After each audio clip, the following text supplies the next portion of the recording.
আসসালামু আলাইকুম এভরিওয়ান, আশা করি কেমন আছেন? সকলেই ভালো আছেন, আলহামদুলিল্লাহ আমিও ভালো আছি। তো আজকে যাচ্ছি তায়েফ শহর ঘুরতে, যেখানে প্রিয় নবী হজরত মুহাম্মদ সাল্লাল্লাহু আলাইহি ওয়াসাল্লাম সেখানে দিনের দাওয়াত দিতে গিয়েছিলেন। তো সেখানে আজকে যাব দেখতে আর কি, ওখানের পরিবেশটা কেমন, জায়গাটা কেমন এটাই দেখব। তো যাচ্ছি যেহেতু বললাম যে আপনাদেরকে সাথে নিয়ে যাই। তো আমরা এখান থেকে ডিরেক্ট চলে যাব গাড়িতে। তো আমরা ওখানে দাঁড়াইতে পারি নাই, তার জন্য তাড়াহুড়ো করে আমরা গাড়িতে চলে আসছি। আপনারা ফুল ভিডিওটা দেখবেন আর পুরো জায়গাটা আপনাদেরকে ভালো করে এক্সপ্লোর করে দেখাবো। পুরো ভিডিওটা দেখবেন, কেউ ভিডিওটা স্কিপ করেন না গাইস। এতক্ষণ আপনারা সিনেমাটিক ভিউ দেখতে থাকেন।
তো গাইস, আমরা অলমোস্ট চলে আসছি। ওই গেটটা পার হলেই আমরা তায়েফ শহর চলে আসবো।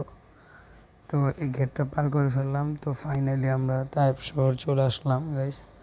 তো এখান থেকে আমরা যাব হচ্ছে সর্বপ্রথম আব্বাস মসজিদ। তো সেখানে যেয়ে আমাদেরকে 2 রাকাত নামাজ পড়তে হবে। তো নামাজ পড়ে সেখান থেকে তারপর আমাদের চলে যেতে হবে বিভিন্ন স্পট, যেখানে নবীজিরা দাওয়াতের জন্য গিয়েছিলেন। আলী রাদিয়াল্লাহু আনহুর মসজিদ, নবীজি যে মসজিদে নামাজ পড়তেন। তো সকল যে কোনো জায়গা আছে সবগুলো আমরা ঘুরবো, ঘুরে ঘুরে দেখবো গাইস।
তো গাইস পাশে আমার হাতের বামে যে মসজিদটা দেখতেছেন গাইস, এটা হচ্ছে কোবা মসজিদ হয়তো না কি, না সরি গাইস, এটা কোবা মসজিদ না, এটাকে কি যেন একটা মসজিদ বলা হয় গাইস।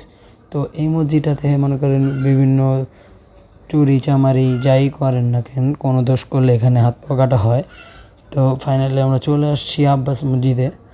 তো এখন আমরা এখানে মনে করেন গাইস নামাজ পড়বো। তো নামাজের জন্য সামনের দিকে যাচ্ছি। তো নামাজ পড়ে আপনাদের সাথে আবার দেখা হবে। তো 2 রাকাত এখানে নামাজ পড়তে হয় বাধ্যতামূলক। তো নামাজ পড়া শেষ গাইস। তো এখন সামনে যে মসজিদটা দেখছেন, এটা হচ্ছে হযরত আলী রাদিয়াল্লাহু তাআলা আনহুর মসজিদ। তো তিনি নিজের হাতে এগুলো বানিয়েছেন, এখনও ওইভাবেই রয়েছে। আর আমার হাতের ডানে যে দেখতে পাচ্ছেন নবীজি হযরত মুহাম্মদ সাল্লাল্লাহু আলাইহি সাল্লাম, তিনি সেই মসজিদেই করছেন, নামাজ পড়ছেন। আর ওখানেই বড়ি থাকতো, যে বড়ি নবীজিকে কাটা দিত। তো আপনারা বলছেন, অনেকে ভাবতেছেন যে ভাই আপনি দিয়ে চলে গেতেছেন। না গাইস, এখানে তো আপনারা অনেকে জানেন সৌদির নিয়ম হচ্ছে গাড়ি কোনো রাস্তায় থামানো যাবে না, থামলেই গাইস মামলা হবে। তার জন্য আমরা গাড়ি আমাদের সাথে থামাইছি, সাথে সাথে আমাদের পিছনে পুলিশ এসে পড়ছিল। তার জন্য আমরা গাড়িটা ঘুরিয়ে আমরা আরেক জায়গায় নিয়ে যাচ্ছি, যাতে আমরা থেমে সব কিছু দেখতে পারি। তার জন্য আমরা একটা সাইডে যাচ্ছি। তো গাইস গাড়িটা আমাদের এখানে পার্কিং করা হয়েছে। তো ওই যে সামনে যে দেখতেছেন একটা ঘর, সেটা হচ্ছে মসজিদ। আর নবীজি থাকতেন ওই পাহাড়ের উপরে। আর ওই পাশে দেখতে পাচ্ছেন যে দেওয়াল, ওই যে ছোট্ট একটা ঘর দেওয়ালের পাশে, তো সেটা হচ্ছে বুড়ির বাড়ি। তো নবীজি যখন উপর থেকে আসতেন, যখন নবীজি নিচে আসতেন গাইস, তখন সেই বুড়ি ওখানে কাটা দিয়ে রাখতো। তো আর পাশে যে দেখতেছেন, এখানে দেখেন পাথরের উপরে আপনার ফলাইছে সবজি, যাই বলেন না কেন সব কিছু। নবীজি এই তায়েফ শহরের জন্য অনেক দোয়া করে গিয়েছেন। তো এখানে দেখতে পাচ্ছেন ড্রাইভার সাহেব আমাদেরকে সব বলতেছিল আর কি, যে এখানে কেমনে কী হয়েছে না হয়েছে সব কিছু বলতেছে। তো এখান থেকে আমরা চলে যাব, এখন গাড়িতে চলে যাচ্ছি। তো এখন সালমান ফার্সির বাড়ির দিকে যাচ্ছি।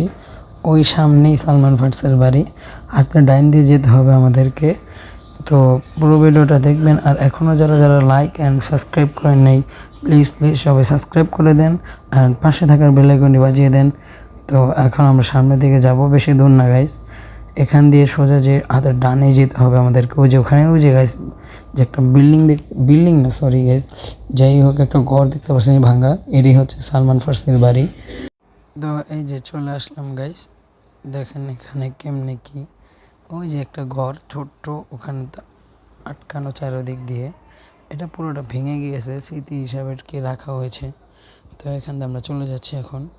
আমাদের গাড়িতে হাওয়া শেষ হয়ে যাওয়ার কারণে আমরা এখানে হাওয়া দিতে আসলাম গাইস। তো হাওয়া নেওয়া শেষ, আমাদের এখান থেকে চলে যাচ্ছি। এটা হচ্ছে তায়েফ শহরের উপরে, আমরা যাই না গাইস কবে আসবো এখানে। তো গাইস সামনে যেতে না যেতে দেখলাম বান্দর। তো বান্দর রুটি দিলাম গাইস আমাদের কাছে, যেহেতু রুটি ড্রাইভার সাহেব নিয়েছিল, সে তো জানে সব কিছু যে কোন জায়গায় কী হবে না হবে, তার জন্য সে রুটি কিনছিল গাইস।